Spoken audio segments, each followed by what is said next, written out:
অক্ষয় খান্না বলিউডের একজন অত্যন্ত প্রতিভাবান কিন্তু কিছুটা প্রচার বিমুখ অভিনেতা। তার অভিনয় জীবনের গল্পটি বেশ বৈচিত্র্যময়। চরম সাফল্য থেকে শুরু করে দীর্ঘ বিরতি সবকিছুই রয়েছে তার অভিনয় জীবনে। অক্ষয় খান্নার সিনেমায় অভিষেক হয় 1997 সালে হিমালয় পুত্র সিনেমার মাধ্যমে। তার বাবা কিংবদন্তি অভিনেতা বিনোদ খান্না ছেলের ক্যারিয়ার শুরু করার জন্য নিজেই এই সিনেমাটি প্রযোজনা করেছিলেন। বিনোদ খান্না চেয়েছিলেন তার ছেলে যেন একটি বড় এবং সম্মানজনক অবস্থানে যেতে পারে, কিন্তু দুর্ভাগ্যজনকভাবে সিনেমাটি বক্স অফিসে খুব একটা সাফল্য হয়নি। প্রথম সিনেমা ফ্লপ হলেও একই বছর জেপি দত্তের বর্ডার সিনেমায় অক্ষয় তার অসামান্য অভিনয়ের মাধ্যমে দর্শকদের নজর কাড়েন। এই সিনেমার জন্য তিনি ফিল্মফেয়ার সেরা নবাগত অভিনেতার পুরস্কার পান।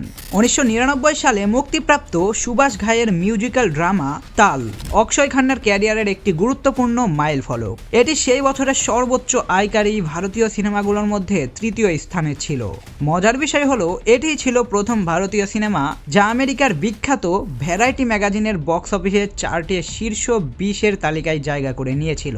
এর মাধ্যমে অক্ষয় খান্না আন্তর্জাতিক পরিমণ্ডলেও পরিচিত পান। তারপর আর তাকে পিছনে ফিরে তাকাতে হয়নি। 90-এর দশকের শেষের দিকে এবং 2000-এর দশকের শুরুতে অক্ষয় বেশ কিছু কালজয়ী সিনেমায় অভিনয় করেন। তার মধ্যে অন্যতম সিনেমা হলো দিল চাহতা হে। সেটি 2001 সালে মুক্তি পেয়েছিল। এই সিনেমাটি তার ক্যারিয়ারের মোড় ঘুরিয়ে দেয়। সিট চরিত্রে তার শান্ত ও গভীর অভিনয় তাকে অন্য উচ্চতায় নিয়ে যায়। পরের বছর হামরাজ সিনেমায় তিনি ভিলেন চরিত্রে অভিনয় করে প্রমাণ করেন যে তিনি কতটা বহুমুখী অভিনেতা। অক্ষয় খান্না কখনোই প্রথাগত স্টারডম বা প্রচারের আলো পছন্দ করেননি। তার ক্যারিয়ারের পতনের বা আড়ালে যাওয়ার পেছনে কিছু কারণ ছিল। ধারণা করা হয় ক্যারিয়ারের মাঝপথেই অক্ষয় খান্না নিজের চেহারা নিয়ে এক ধরনের মানসিক অস্বস্তিতে ভুগতে শুরু করেন। খুব অল্প বয়সেই তার চুল পড়ার সমস্যা প্রকট হয়ে ওঠে।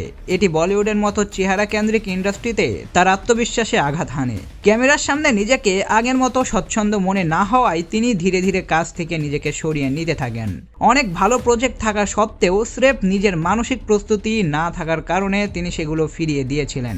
এর পাশাপাশি অক্ষয় খান্নার ব্যক্তিত্বও ছিল বরাবরই একটু আলাদা। তিনি কখনোই গ্ল্যামার, প্রচার বা স্টারডোমের দৌড়ে থাকতে আগ্রহী ছিলেন না। ইন্ডাস্ট্রির পার্টি, মিডিয়ার লাইমলাইট কিংবা আত্মপ্রচারমূলক কর্মকাণ্ড তার স্বভাবের সঙ্গে মানানসই ছিল না।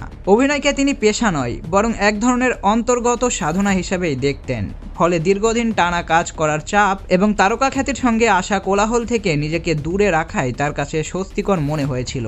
এই সময়ের মধ্যেই 2017 সালে তার বাবা কিংবদন্তি অভিনেতা বিনোদ খান্নার মৃত্যু তাকে গভীর মানসিক ধাক্কা দেয়।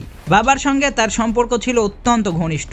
এই শোক তাকে আরও অন্তর্মুখী করে তোলে এবং জীবনের নানা বিষয় নতুন করে ভাবতে বাধ্য করে। কাজের ব্যস্ততা কমিয়ে দিয়ে তিনি নিজেকে গুছিয়ে নেওয়ার জন্য নিরিবিলি সময় বেছে নেন।